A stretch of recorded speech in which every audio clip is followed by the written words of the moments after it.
Hola, bienvenido a mi canal YouTube. Hoy voy a hablarles del asma bronquial como una enfermedad prevalente acá en Venezuela. Según la OPS, Organización Panamericana de la Salud, las enfermedades respiratorias crónicas, principalmente el asma, el EBOT, la enfermedad broncopulmonar obstructiva crónica, y las enfermedades ocupacionales asociadas al consumo de tabaco, la contaminación del aire y los productos químicos en el lugar de trabajo, todos son principales causas de discapacidad y muerte en nuestros pacientes.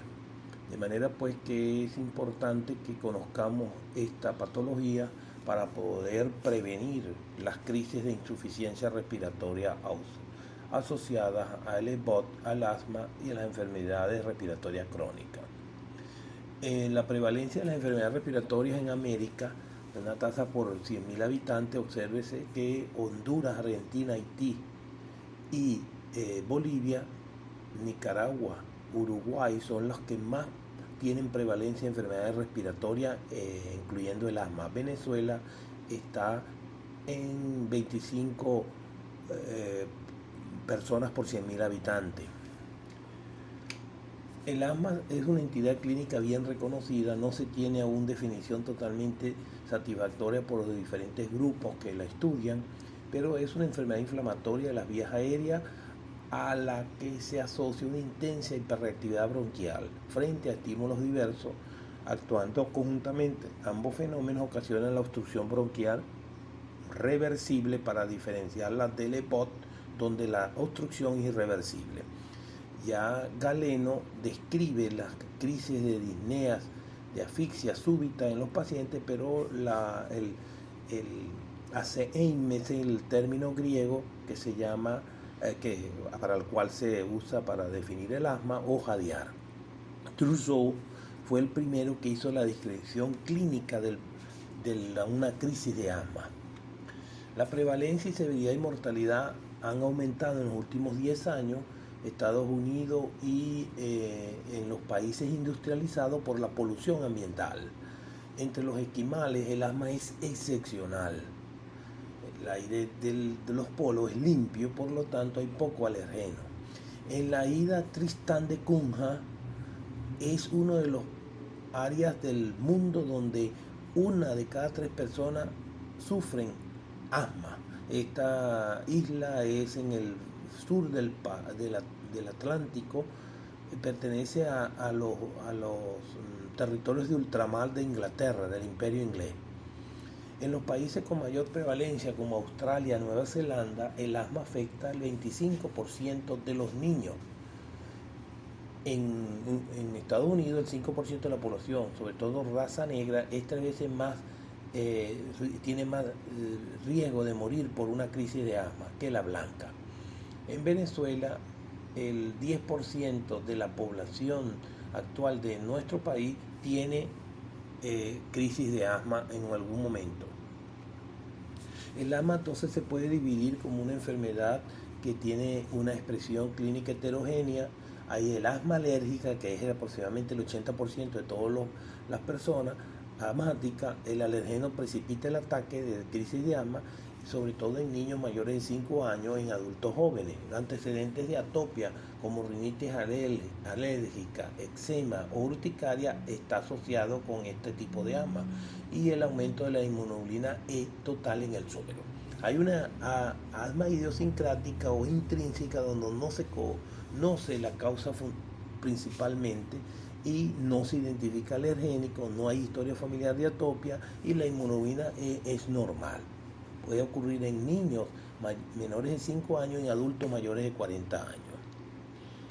De manera pues que el asma lo vamos a dividir en la extrínseca por alergeno predominante en niños jóvenes y el asma extrínseca predominante en adultos. Frecuente historia, como le comentaba, familiar de alergia, rinitis, urticaria, eczema, y pruebas cutáneas, print test positivo, o sea, la prueba a estímulos antigénicos se hace positiva. Y rara historia personal o familiar de alergia. En el intrínseca, la IgG total y específica están elevadas y la IgE no está normal en la intrínseca. La hipersensibilidad tipo 1 inmediata o el shock anafiláctico es frecuente en la extrínseca y a veces en la extrínseca puede haber una intolerancia a la aspirina y pólipos nasales en estos pacientes.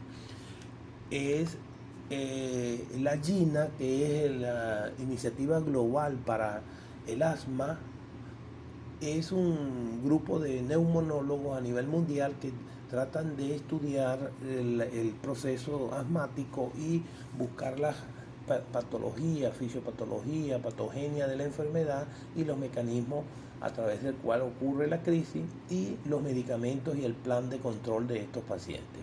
La definen como un trastorno heterogéneo usualmente caracterizado por inflamación crónica de la vía aérea reversible.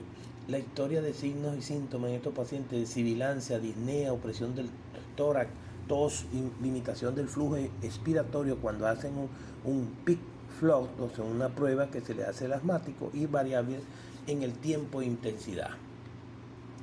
El asma en estos días entonces está siendo estudiada profundamente por la GINA, ahí están las guías GINA del 2022, y GEMA, que es el grupo español para el estudio del asma.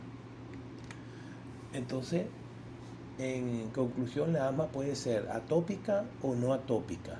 La atópica es la que está asociada con alergénicos inducidos por el polvo, cucarachas, epitelios de animales, de las mascotas, alimentos. Y es frecuente encontrar entonces antecedentes familiares. La prueba cutánea que provoca el print test, la prueba de reacción a estos alergénicos, provoca abones y eritema en el sitio de posición del alergeno y las concentraciones séricas elevadas de IgG. Sin signos de sensibilización, el asma no atópica, no hay pruebas cutáneas, salen negativas, los familiares no son atópicos y están asociadas generalmente a infecciones víricas o exposición a humo del cigarrillo, dióxido de azufre, dióxido de tolueno, ozono, dióxido de nitrógeno, que son contaminantes del aire.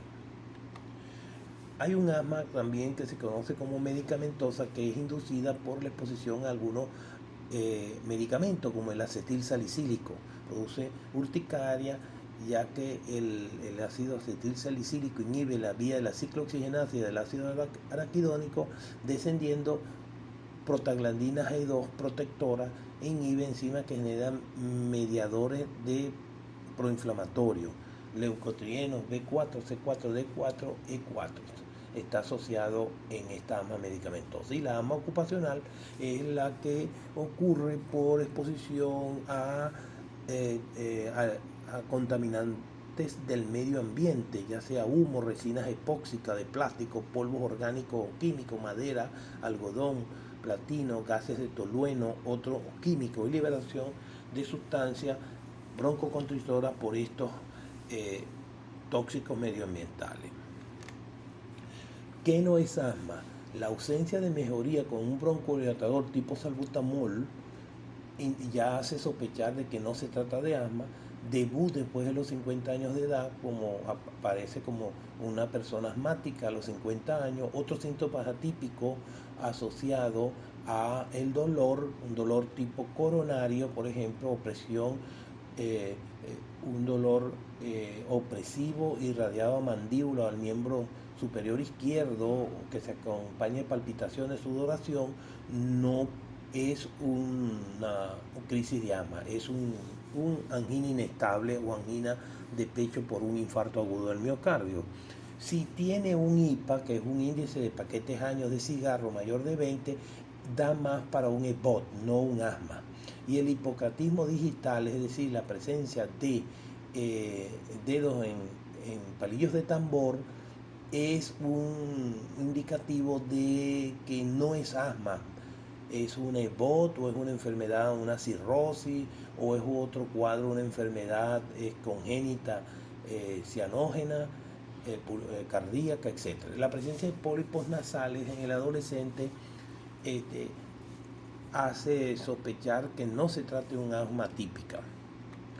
La patogenia de esta enfermedad, la crisis de hiperreactividad bronquial, es consecuencia de de la inflamación de la vía aérea. La inflamación es responsable de todas las características del asma, aumento de la hiperreactividad bronquial, edema de vías aéreas, secreción excesiva de moco, infiltración de células inflamatorias del epitelio bronquial, estimulando receptores beta 2 adrenérgicos, se produce broncodilatación.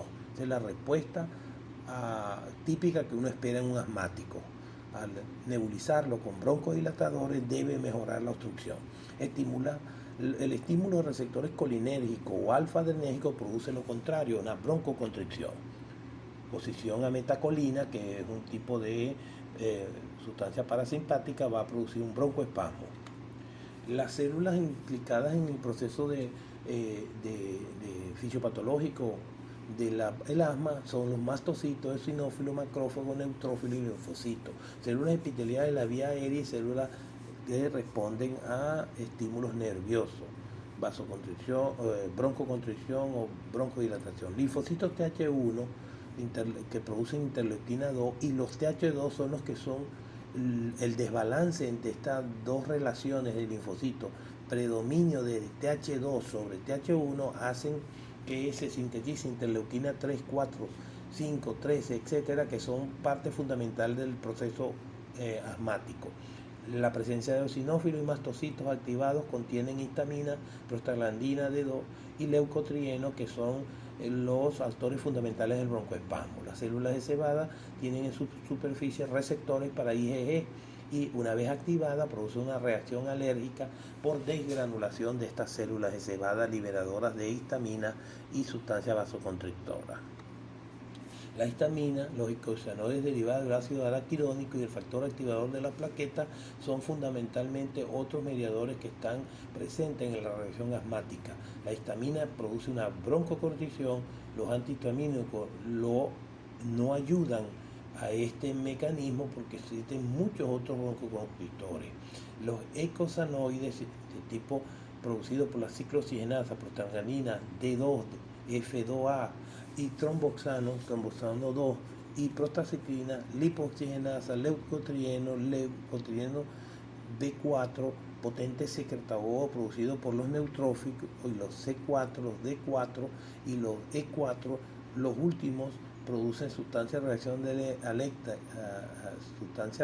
lenta de la anafilaxia secretado por los mastocitos, basófilos y eosinófilos. Todos ellos son parte fundamental del proceso fisiopatológico del asma. El factor agregante plaquetario potente broncoconstrictor producido por monocitos, macrófagos, neutrófilos y eosinófilos, agente quimiotáctico de los eosinófilos.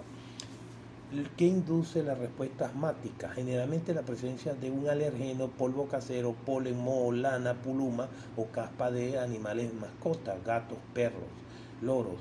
Fármacos como aspirina, AINES y los beta bloqueantes pueden inducir una crisis de asma, o la sulfa. Medicamentos con sulfa pueden inducir asma. La contaminación ambiental por el óxido nitroso, el ozono, el azufre también van a producir una crisis asmática. Factores ocupacionales, sales metálicas, industria de plástico, etc. Infecciones respiratorias tipo rinovirus o virus de influenza también pueden ser causa de provocar una broncoconstricción. El ejercicio precipita en algunos pacientes un ataque asmático y los pacientes obesos también pueden tener aumento de peso y obesidad, ser causa de crisis asmática. El estrés emocional aumentado o disminuyendo los efectos adrenérgicos y colinérgicos, el desbalance entre los partes colinérgicas y adrenérgicas puede producir una crisis asmática. En general, la respuesta entonces de H2 es la causante de la crisis asmática, fundamentalmente. La IgG y la inflamación son los otros tres pilares fundamentales de la crisis asmática. Y la susceptibilidad genética está ya demostrada que una alteración en el cromosoma 5, en el brazo largo del cromosoma 5, puede inducir a enfermedades alérgicas. Factores ambientales, como ya los comentamos. Entonces, en respuesta a TH2, IgG e inflamación son los que provocan el proceso asmático. Los que participan, que están demostrados, son los leucotrienos, provocan broncoconstricción, aumento de la permeabilidad vascular y aumento de la secreción de moco. Y la acetilcolina como mediador parasimpático, produce constricción del músculo liso bronquial de Reisner. Los que están presentes, histamina, es un broncoconstrictor, la prostaglandina D2 produce broncoconstricción y vasodilatación y factor activador de plaqueta. Sin embargo, no ha habido una buena respuesta a los tratamientos que bloquean histamina, prostaglandina D2 y factor activador, por lo cual no se tiene verdaderamente una evaluación si estos participan principalmente en el proceso alérgico. Y aunque existen evidencia de que la interleuquina 13 es clave para el proceso asmático, interleuquina 4, interleuquina 1 y factor de necrosis tumoral, no existen bloqueadores eficaces. Tenemos algunos bloqueadores de anticuerpos monoclonales, pero no están estandarizados para el uso en el asma. La subtileridad genética es fundamentalmente en la asma atópica. El cromosoma 5 en su brazo largo tiene genes que codifican las citoquinas inflamatorias, interleuquina 3, 4, 5, interleuquina 9, interleuquina 3 y el receptor de la interleuquina 4. Estos polimorfismos del gen de la interleuquina 13 ya se demostró que tiene una relación estrecha con el asma. Y los alelos de la antígeno de histocompatibilidad 2 están vinculados también con la producción de IgG. La respuesta THO2, fundamentalmente inducida por alergenos, antígenos ambientales, secreta citoquinas que la célula dendrítica de la mucosa traqueobronquial presenta el antígeno alergénico y induce que el TH2 produzca interleuquina 4, que esta interleuquina 4 produce en las células plasmáticas B, en las células B que se transforman en plasmática, inmunoglobulina E. Esa inmunoglobulina E va a los mastocitos y por la misma acción de la interleuquina 4 que expresa los receptores del mastocito para la IgG, hace ya que el proceso esté listo para producir la crisis de broncoespasmo. Cuando el alergeno vuelve a entrar, se desencadena la granulación mastocitaria y el reclutamiento de eosinófilos a través de la interleuquina 5 que lo fabrica el linfocito TH2, helper 2. De manera pues que ahí está el centro clave del proceso asmático, la activación de interleuquina a través del TH2, originando interleuquina 4, 5, interleuquina 13 que estimula la secreción de moco y producción de inmunoglobulina E del linfocito B. Allí mostramos una evidencia anatomopatológica de un bronquio. Obsérvese cómo el bronquio está engrosado, la pared de las vías respiratorias, hay fibrosis de la membrana basal, aumento de la vascularización, hiperplasia de las células caliciformes, hipertrofia y hiperplasia del músculo de la pared bronquial. Todo conforma el evento catastrófico para el broncoespasmo. Se produce también los espirales de Cruzman, que son fragmentos de moco del bronquio, y los cristales de Charcot-Leyden, que son eosinófilos degenerados, producto de la intensa infiltración de ellos en la vía bronquial. Ahí se ve cómo el alergénico es presentado, es captado por la célula dendrítica del epitelio bronquial, inmediatamente lo procesa y se lo presenta a la célula helper 2.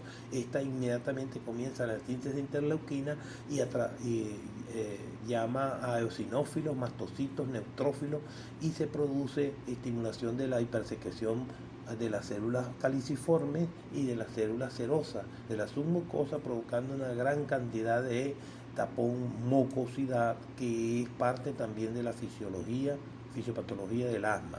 Broncoconstricción, hipertrofia y hiperplasia del músculo liso del bronquio y sensibilidad al reflejo colinérgico parasimpático que produce la broncoconstricción.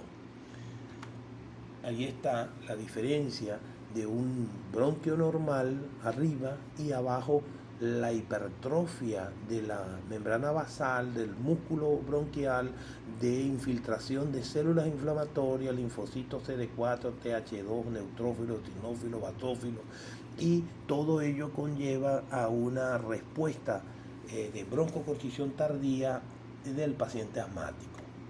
Entonces la fisiopatología, los tres mecanismos principales: obstrucción de la vía aérea, hiperactividad bronquial y inflamación de la vía aérea. Fundamentalmente ocurre en el asma atópica, pero en el no atópico también ocurren estos mecanismos mediados por otras vías. Y aquí tenemos entonces en el contexto fisiopatológico todo lo que ocurre en el asma. El asma ocurre en personas jóvenes, atópicas, broncoconstricción reversible, variable, hiperactividad bronquial a cualquier alergeno, mediado por un desbalance entre la respuesta TH1 y TH2, predominando TH2 con la síntesis de interleuquina, que van a estimular finalmente al mastocito, basófilo, eosinófilo, y van a generar entonces una gran inflamación y mediado por todos estos mediadores de inflamación, provocando broncoespasmo, exudación, remodelación del bronquio, que es lo que provoca finalmente la enfermedad inflamatoria asmática. En el lado derecho mostramos lo que ocurre en el EPOC, donde fundamentalmente lo que hay es un proceso inflamatorio no inducido por alergenos, sino por tóxicos, factores de tipo lesivo del humo del cigarro y factores medioambientales que dañan al pulmón, al alveolo, y destruyen al pulmón, provocando el enfisema pulmonar o la bronquitis crónica. En el asma, entonces, vista toda la fisiopatología, tenemos momentos terapéuticos que podemos utilizar. Por ejemplo, si existe un exceso de inmunoglobulina E, podemos usar un monoclonal que es el omalizumab, que es el Solair aquí en Venezuela.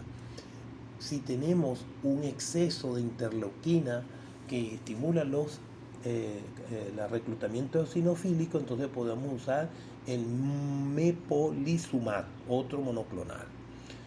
Y fundamentalmente podemos usar en los pacientes que tienen una gran inflamación los glucocorticoides para la dilatación del bronquio, beta-adrenérgico, beta-2 agonista de acción rápida, o los anticolinérgicos, hipatropios, o finalmente podemos usar derivados antínicos que nos aumenta la broncodilatación.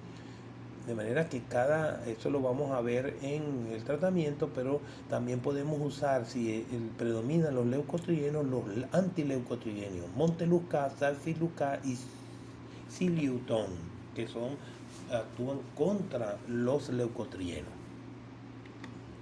Entonces ya está claro que el asma, hay varios fenotipos de asma. El fenotipo que está mediado por eosinófilo, el fenotipo que está mediado por inmunoglobulina G sérica aumentada, y el fenotipo que no hay, se observa que la fracción excretada de óxido nitroso en el paciente es baja.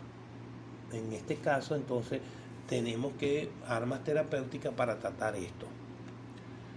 Y aquí tenemos el uso de broncodilatadores, ya sea de acción rápida, que se conoce como el nombre de SABA, o de acción lenta, LABA, o usamos los antimuscarínicos como el hipatropio, el tiotropio.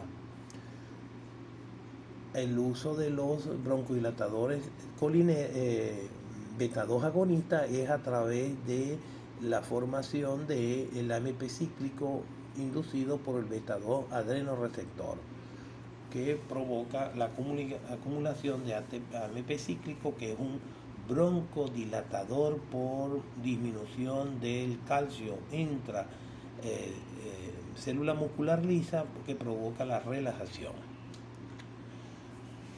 Esto es lo complejo del asma, todos los mediadores, pero que ha logrado entonces, a través de la investigación inmunológica, podemos entonces saber cuáles son los que participan en el proceso asmático: la interleuquina 4, la interleuquina 5, los protectores interleuquina 10 y 4, la interleuquina 13, reclutando eosinófilo, etc. Y podemos usar armas terapéuticas para contrarrestar este proceso fisiopatológico. La histamina, que inicialmente tenía como un valor, como un elemento preponderante en el asma, ha perdido fuerza, porque si usted le da un antihistamínico pensando que el asma es inducida por la histamina, generalmente empeora la situación, porque el antihistamínico disminuye la secreción, espesa el moco y empeora la situación. Entonces, la histamina, aunque tiene efectos fundamentales en la parte de nuestra fisiología, los receptores H1 se distribuyen periférica y central, los H2 en la célula parietal de la mucosa gástrica, produciendo gastritis, el H3 en el sistema nervioso central y el H4 en la médula ósea, tejido linfoide y linfocitos B. Producen el estímulo H1, vasodilatación, aumento de permeabilidad vascular y broncoconstricción. Entonces, la clínica del asma es característica la triada de tos, disnea y sibilancia. Clínicamente el asma se clasifica entonces, depende de esos síntomas: intermitente, persistente o atípica. La hiperactividad bronquial, paciente inhala concentraciones crecientes de metacolina, que es un estimulante parasimpático, y se mide el volumen expiratorio forzado en el primer segundo.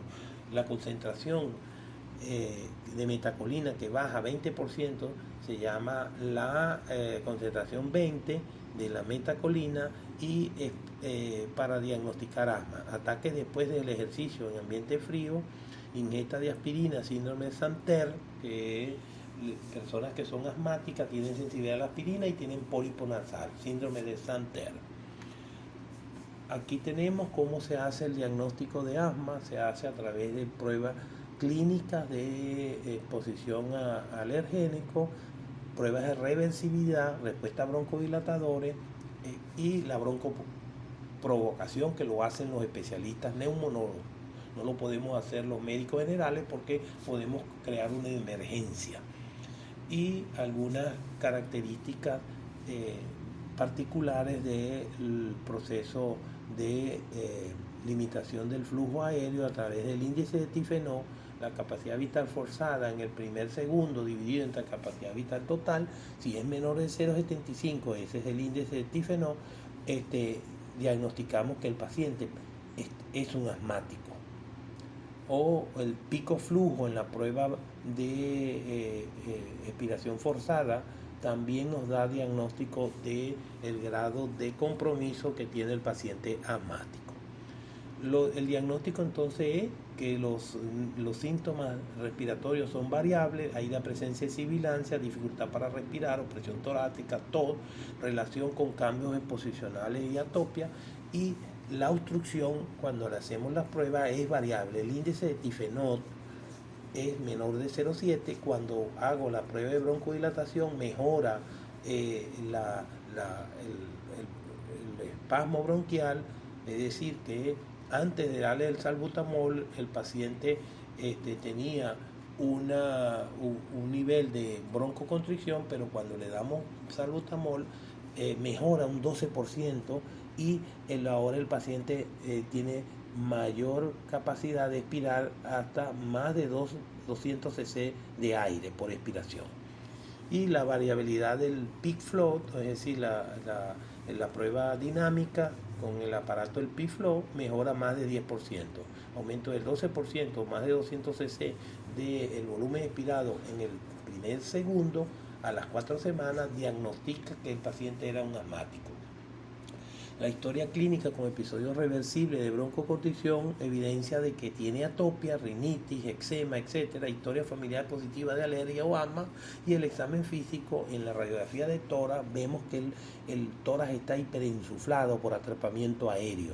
Demostramos obstrucción reversible de la vía aérea, definido como un aumento del 15% de incremento del volumen expirado en el primer segundo después de 2 disparos de salbutamol, es decir, 2 puff, y prueba provocación broncoconstricción solo para los neumonólogos, no lo usamos los médicos generales. Y hacemos podemos hacer un esputo y podemos ver la presencia de eosinofilia o la degradación de ellos en los cristales de Charcot-Leyden, y podemos dosar o medir la inmunoglobulina en sangre para ver el nivel de respuesta inmunoglobulina IgE. Esta es la prueba espirométrica que se usa en emergencia. Ese es el espirómetro, el PFLOC, donde el paciente sopla por la boquilla y debe de entonces usted determinar cuál es el nivel de flujo expiratorio forzado. En la relación de ese flujo expiratorio forzado, cuando es menor de 0,75 a 0,90, en promedio es un paciente asmático. Menor a 0,75 de PFLOC. Aumenta tras la dosis de un beta-2 agonista de acción rápida tipo salbutamol, característico, indica reversibilidad del broncoespasmo y se apoya en el diagnóstico de asma, la mejoría del broncoespasmo con beta-2 agonista de acción rápida, salbutamol o terbutelina, decremento tras el ejercicio de la provocación pulmonar y variabilidad de aproximadamente 20% de este PFLOC. ¿Qué otra prueba sanguínea podemos hacer? Bueno, la de dosaje de inmunoglobulina G para el manejo con omalizumab, Solair, solo lo indican los neumonólogos aquí en Venezuela, sumamente costoso. Si la eosinofilia tiene mayor de 15%, tenemos que buscar otras causas como infectación por geolminto o algunas enfermedades que se caracterizan por la hipereosinofilia. La prueba de alérgica, que se conoce como PRINT-T, es solicitarle al paciente muestras de su polvo, de la cama, de exponerlo a algunos alimentos como pollo, pescado, etc. Y vemos si se demuestra la reacción alérgica. La rayos X de tórax ante síntomas atípicos, cuando el paciente no mejora con el tratamiento, tenemos que hacer una rayos X de tórax. Y los gases arteriales permiten que uno conozca el estado de oxigenación y de ventilación del paciente a través de la presión arterial de oxígeno, el pH y la presión arterial de CO2.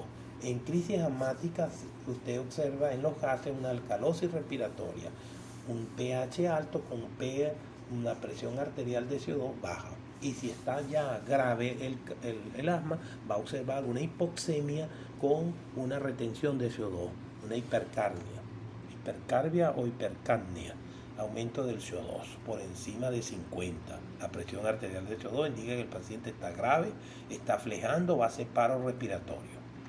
Y la prueba de función pulmonar, generalmente nos apoyamos es con los neumonólogos.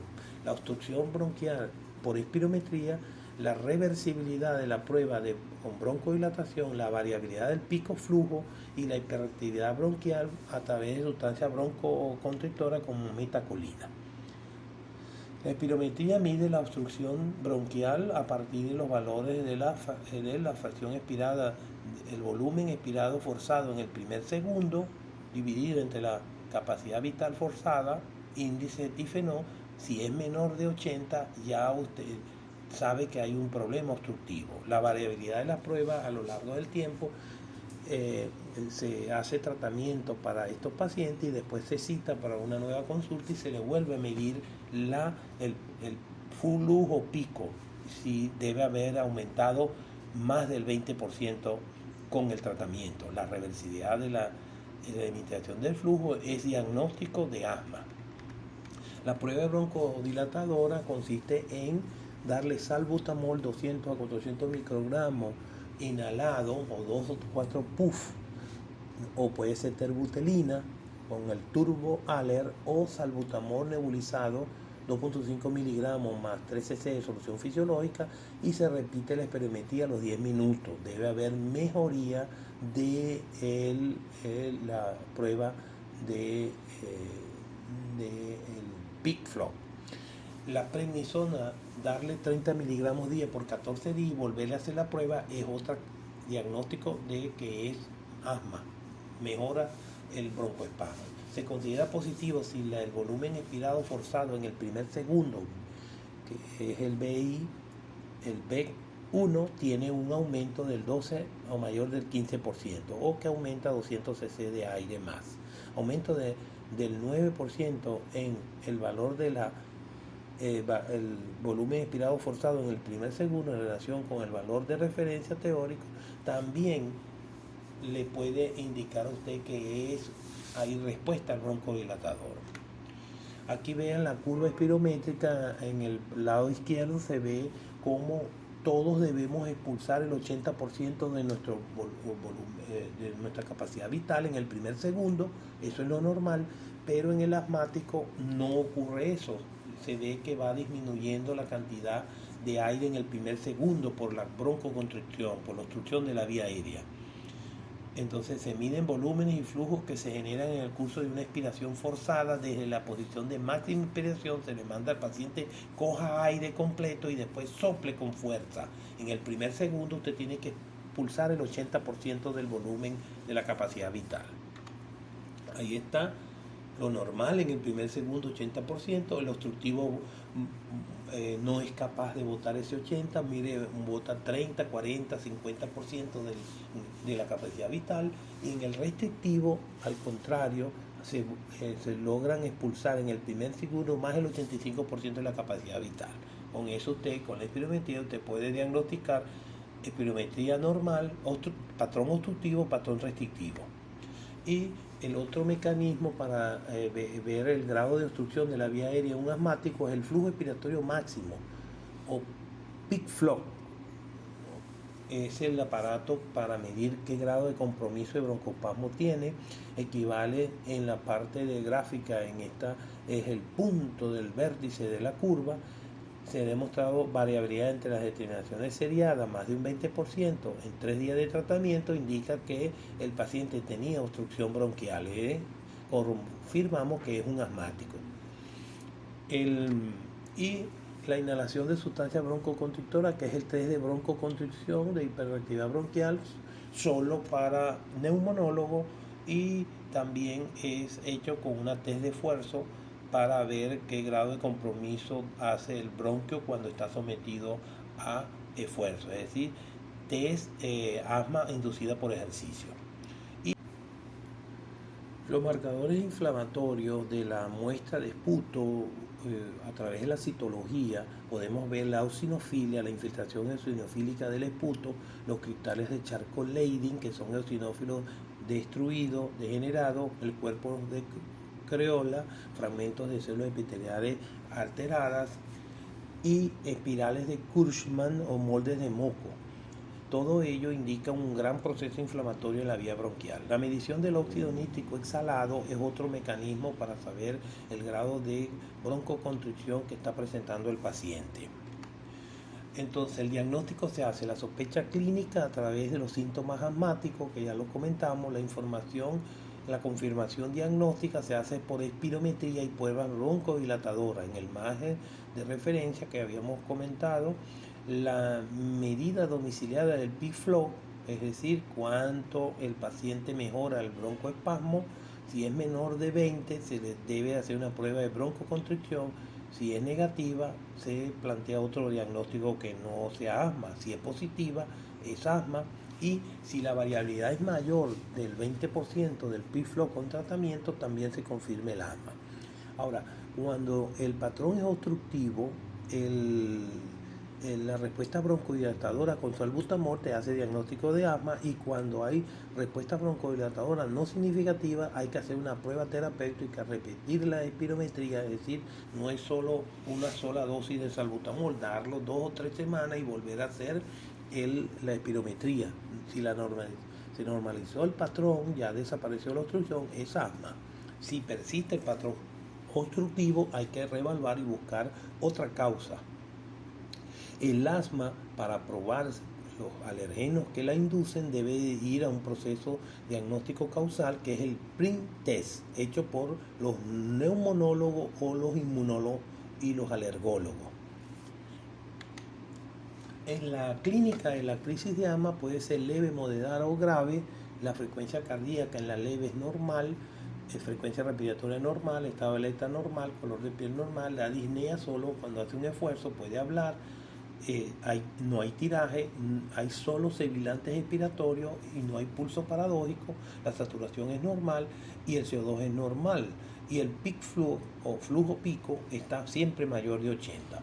Cuando es moderada, entonces ya aumenta la frecuencia cardíaca, la frecuencia respiratoria y el paciente se cansa al hablar y habla por frase, ya no habla en oraciones y ya aparece el tiraje y aparecen los sibilantes inspiratorios y expiratorios. Puede aparecer el pulso paradójico, la saturación baja entre 90 y 95, el CO2 todavía persiste normal y ya el peak flow, el flujo pico, está entre 60 y 80. Cuando el asma es grave, aumenta la frecuencia cardíaca, la frecuencia respiratoria, hay trastornos del sensorio, se pone cianótico, la disnea está en reposo, el paciente está sentado y tiene disnea, el tiraje es importante, los sibilantes pueden estar ausentes porque no hay suficiente aire desplazándose en la vía aérea por la broncoconstricción. Y el pulso paradójico aparece en forma relevante, la saturación está menor de 90 y aquí aparece la retención de CO2. Y el peak flow, el flujo expiratorio máximo, es menos del 60%. Entonces, ¿cuál es el tratamiento del asma? Primero, evitar los factores de riesgo alergénicos, cigarro, áreas de polución ambiental, irritante, cloro, cualquier pintura, etcétera, insecticida, todo lo que desencadene un asma.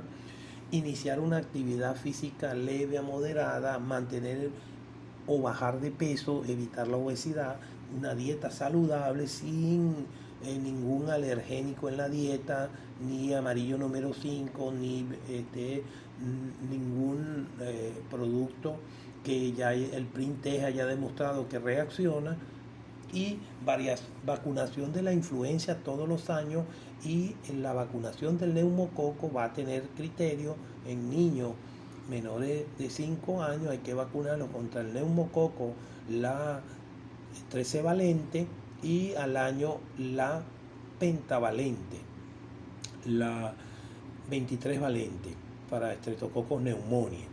Y todo adulto mayor de 65 años debe ser vacunado en el esquema, primero la 13 valente, un año después la 23ª valente, la 23 valente. En el contexto del COVID debemos también vacunar a los asmáticos con la vacuna del COVID y evitar las situaciones de estrés, depresión, ansiedad que pueden conllevar a una crisis de asma, evitar la aspirina, etc. El armamentario terapéutico de la asma consiste en varios fármacos betamiméticos, metilsantina, anticolinérgicos, cromonas y corticosteroides. Cada uno tiene una indicación que la vamos a ver en los escalones del tratamiento de la GINA. Las agonistas beta, su acción es rápida, dura de 4 a 6 horas. En asma aguda, broncoespasmo inducido por ejercicio, son fundamentalmente salbutamol, terbutelina. En los agonistas beta 2 de acción prolongada, que duran más de 12 horas, en los crisis de asma nocturna, evitan el broncoespasmo inducido por ejercicio y es un fármaco complementario. Aquí tenemos el salmeterol y formoterol. Los glucocorticoides, existen una gama extensa de glucocorticoides que se usan en el asma persistente y vía oral en exacerbaciones agudas. Los inhalados son beclometasona, budesonida, ciclosonide, fluneisolide, fluticasona, mometasona y transinolona, cada uno un nombre comercial. Y hay esteroides en tableta, ya sea o en jarabe para niños, hidrocortisona, metilprednisolona, metilprednisolona y prednisona. Cada uno tiene una dosis baja, una dosis media y una dosis moderada que tenemos que conocer para no sobremedicar sobre todo niños, cuando tratamos niños o adultos, y no hagamos efectos Cushing o efectos deleterios de las altas dosis de esteroides.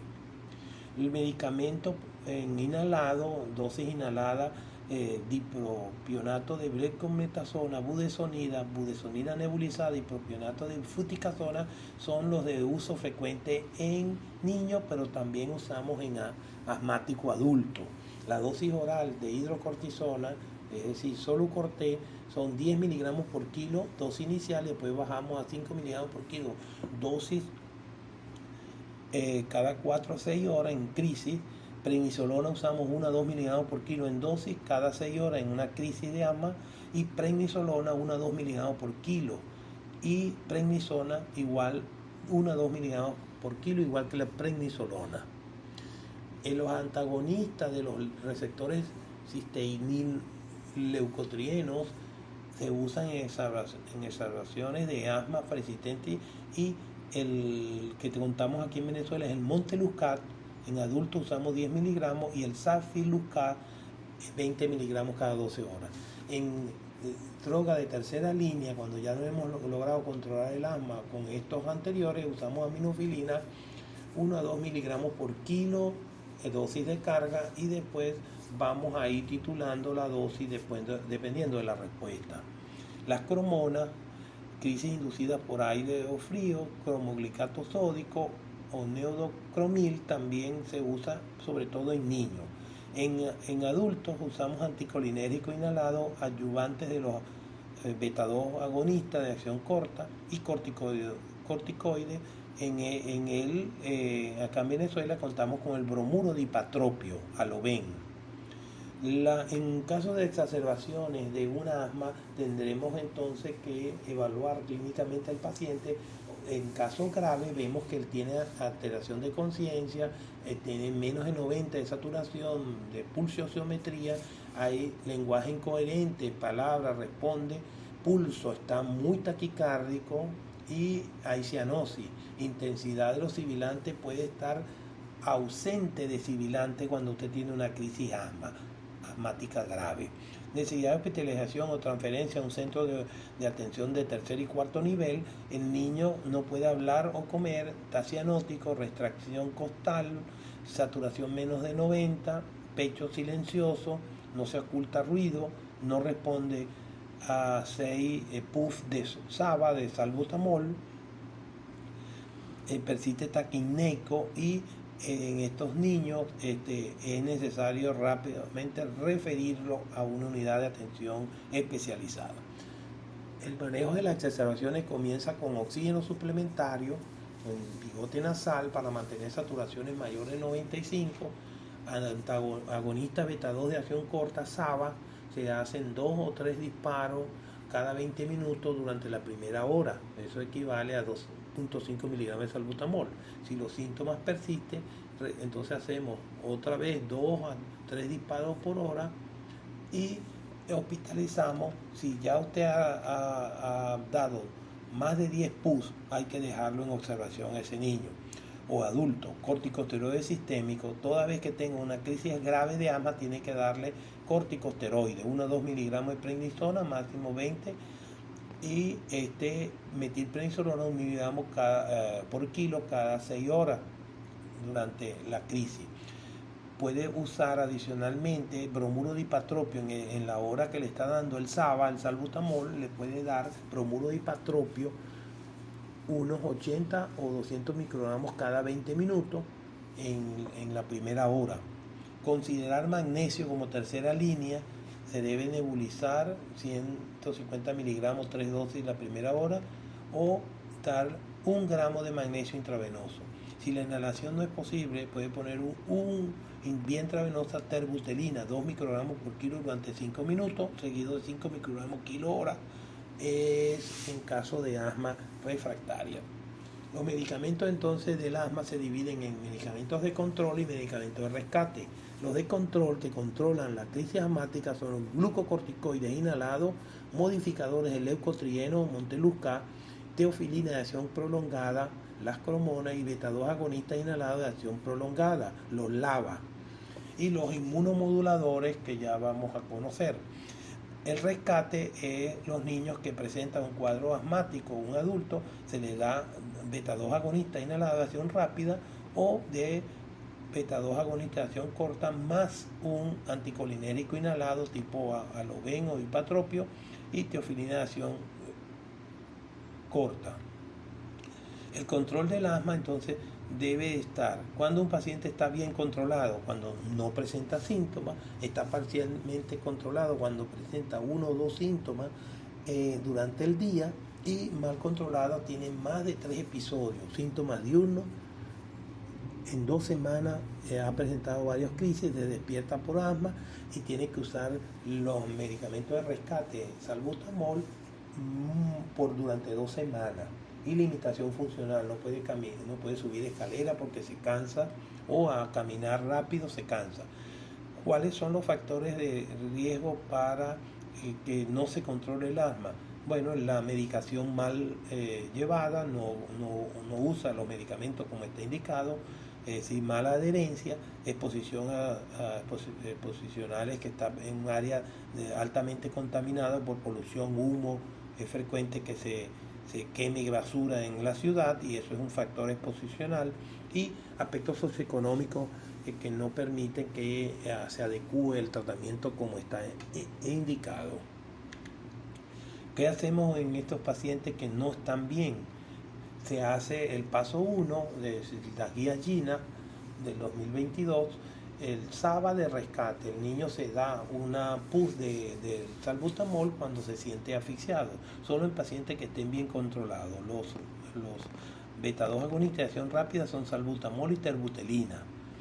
Paso 2, no mejora, entonces iniciamos rápidamente con esteroides inhalados a bajas dosis, beclometasona, fluticasona, budesonida o mometasona.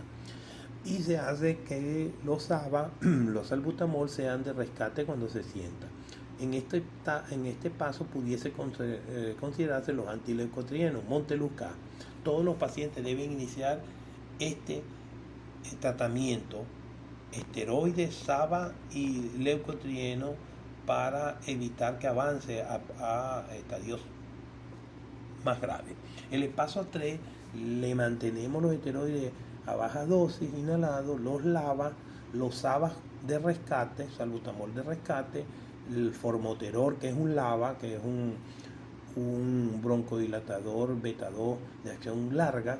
Le podemos hacer combinación de los esteroides inhalados con formoterol, considerar los esteroides a dosis media, en este caso en paso 3, o le damos esteroides con inhibidores de leucotrieno. El paso 4, la dosis de esteroides inhalados van a ser medias altas, debe usarse LABA, debe usarse SABA de rescate, o puede usarse combinación de esteroides con beta-2 agonista. Es importante que si no logramos estabilizar a esta persona con esto, debemos referir a un neumonólogo para que haga estudios especiales, y generalmente ellos le agregan el tiotropio. Es un antimuscarínico de acción larga.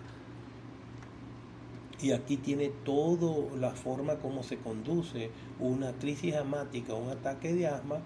En primer lugar, el paciente ingresa a la emergencia, aplicamos el ABCD, es decir, vigilamos la vía aérea, la respiración, si hay circulación, deterioro, shock, y monitorizamos, hacemos el diagnóstico diferencial de las causas que pudieran estar complicando a este asmático. Empezamos con SABA, corticosteroide, anticolinérgico, y en tercera línea magnesio y santina. De esta forma vamos haciendo el tratamiento en estos pacientes. Cuando el asma es leve, moderada, el paciente ya sabemos que habla en frase, tiene frecuencia de 20 a 30, una frecuencia cardíaca de 100 a 120, y no hay uso de músculos accesorios, es decir, el paciente ni tiene tiraje ni tiene signos de esfuerzo importante. La saturación siempre está mayor de 90 y el P-flow mayor de 50 del predillo. Cuando es grave el asma, el paciente habla en palabra o no habla, está obligado a estar sentado, la frecuencia respiratoria es mayor de 30, la cardíaca 120, la saturación menor de 90, y el P-flow, el flujo pico expirado, es menos del 50% del perímetro, y aparece el pulso paradójico, signo ominoso de que el paciente está gravemente comprometido. Ahí tenemos entonces, de acuerdo a las guías GINA, cómo se va haciendo en los escalones terapéuticos del paciente asmático. Eso es progresivo, agregando de cada uno de los del armamentario terapéutico que tenemos en el asma. El tratamiento de la crisis consiste en darle puff o nebuloterapia con salbutamol cada 20 minutos durante la primera hora. Eso equivale a 3 ciclos de nebulizaciones de cada 20 minutos en la primera hora. Después cada hora durante 3 horas le damos ciclos horarios durante 3 horas. Después cada 2 horas durante 6 horas. Además agregamos la prednisona o prednisolona, 1 miligramo por kilo, máximo 50 miligramos vía oral, oxígeno cuando está saturando menor de 90. Y hay que tener cuidado con la hipercapnia para evitar problemas de deterioro de la hematosis de estos pacientes. Si está hipercápnico el asmático, lo que hay es que intubarlo. No hay que mantenerlo con oxígeno, porque la hipercapnia indica en un asmático que hay agotamiento diafragmático y ya no va a ser capaz de mantener su ventilación, y si usted lo deja, él va a hacer paro respiratorio. El sulfato de magnesio, 2 gramos en 20 minutos en crisis grave, y la salida con escalonamiento del manejo previo a la salida a su casa ambulatorio, mínimo debe vigilarse estos pacientes 7 días hospitalizados cuando han tenido una crisis grave de asma. Entonces, la evaluación inicial de la emergencia asmática consiste en hacer una historia rápida, examen físico, determinar si hay tiraje, disnea, cianosis, la saturación por pulso oxímetro, y vemos si es posible hacerle un peak flow, mandarlo a soplar en el aparato de peak flow a ver qué tanto de obstrucción tiene la vía aérea. Si el episodio es leve, entonces nosotros le ponemos oxígeno para mantener saturación más de 95, un beta-2 agonista de acción corta, nebulizado, como dijimos, cada 20 minutos, y si el episodio es moderado a grave, entonces oxígeno, beta-2 agonista de acción corta, le agregamos bromuro de hipatropio cada 20 minutos, esteroide sistémico. Si está grave, le ponemos el esteroide endovenoso, no bioral. Esperamos 1 hora, evaluamos la respuesta del peak flow. Debe estar, si está más de 70 el peak flow, saturación más de 95, y el examen físico ya no hay tiraje, sibilante, etcétera, pudiese egresarlo si el episodio fue leve. Si el episodio es moderado a severo, el paciente tiene que quedar hospitalizado, porque indicaría que el paciente puede tener un agotamiento de su capacidad pulmonar ventilatoria y puede hacer paro. Entonces, mala respuesta a los medicamentos, el peak flow muy por debajo de 50, saturación a 60, síntomas graves, el paciente está confuso, no responde, la saturación, la presión arterial de oxígeno de 60, el CO2 mayor de 50, ese paciente hay que intubarlo, va a ingresar a cuidados intensivos. En la clasificación del asma, entonces, puede ser intermitente, persistente leve, persistente moderado y persistente grave. Cada una de esas clasificaciones del asma va a estar determinada por con qué frecuencia presenta síntomas nocturnos, diurnos, si el peak flow que usted le mide, si el paciente tiene varias crisis nocturnas y a la semana tiene varios episodios de crisis, usted lo va a ir catalogando en asma persistente, moderada, grave, etcétera, para poder iniciar el tratamiento de dicha crisis. Entonces, el abordaje terapéutico del asma está centrado en 3 pilares: educación sanitaria, adherencia al tratamiento, higiene ambiental.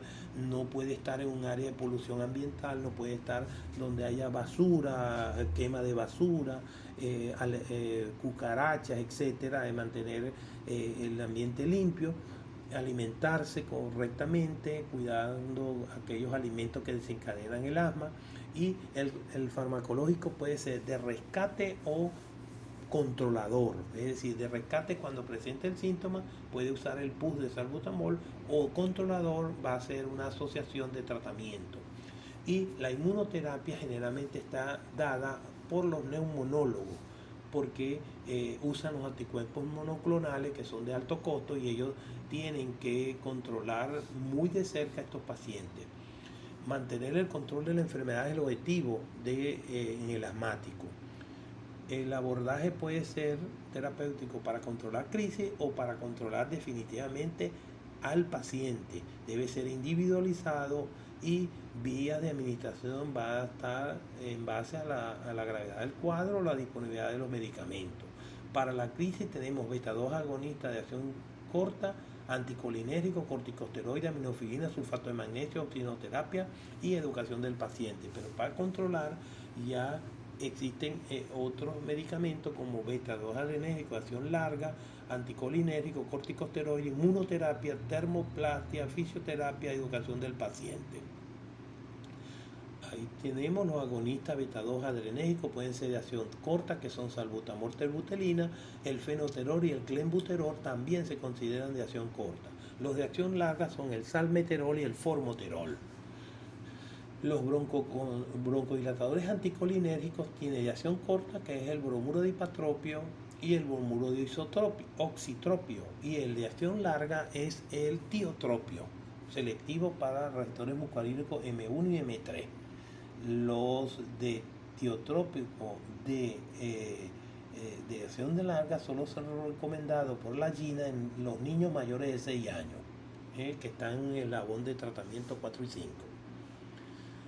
Corticoides inhalados, los más importantes que disponemos aquí en el país es budesonida, beclometasona, fluticasona y ciclosonide, y puede usarse a dosis baja, media o alta.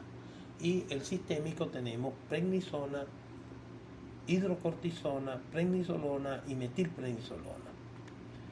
La clasificación del asma debemos hacerla principalmente parámetros clínicos y funcionales y clasificarla inmediatamente intermitente, persistente, leve, moderada o grave, y decidir para qué escalón le corresponde de acuerdo a esta clasificación.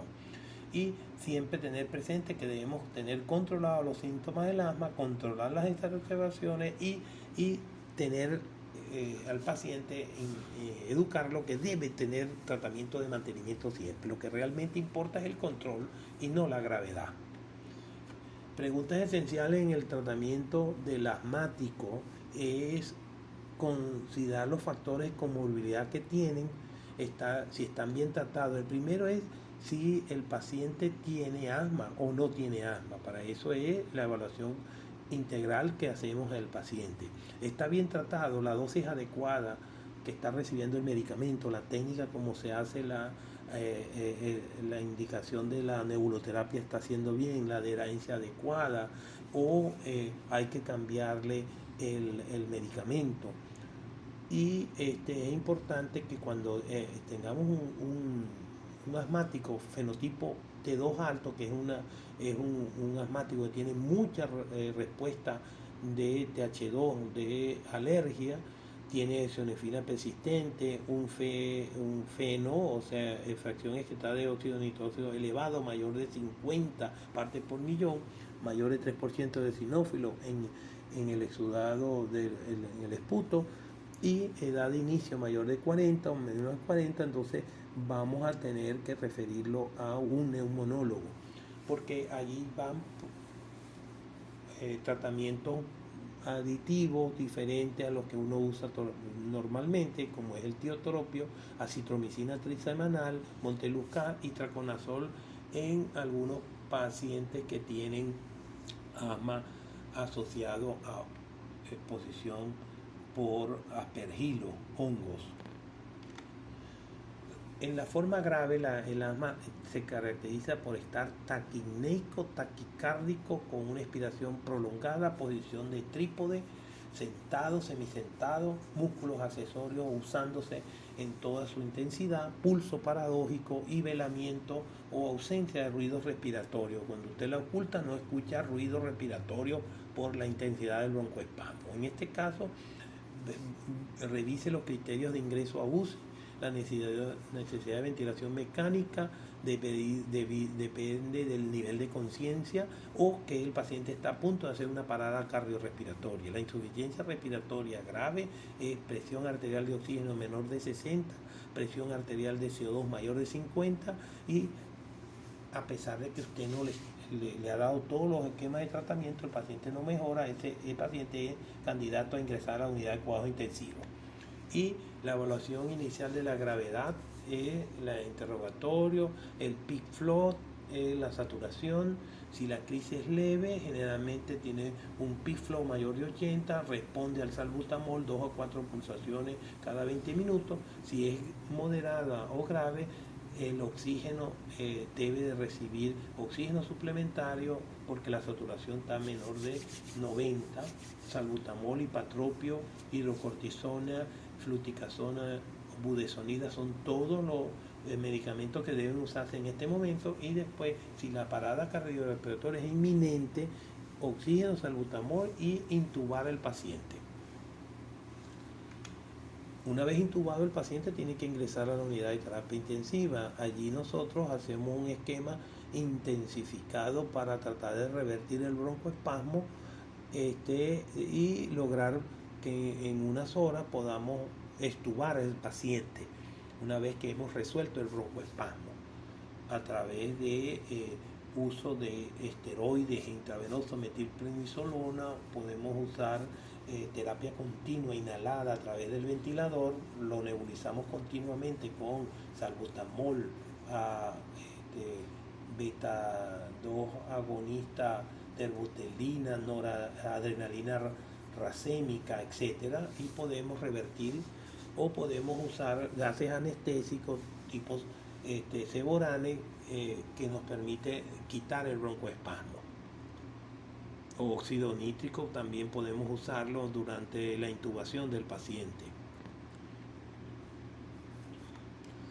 Finalmente, la inflamación del asmático de fenotipo tipo 2, es decir, predomina la respuesta TH2 en estos pacientes, nosotros tenemos que tratar de ver si es inducida por alergeno, donde se demuestra que la IgG está alta y la excreción del nitrógeno está elevado. Usamos el omalizumab, un monoclonal para IgG.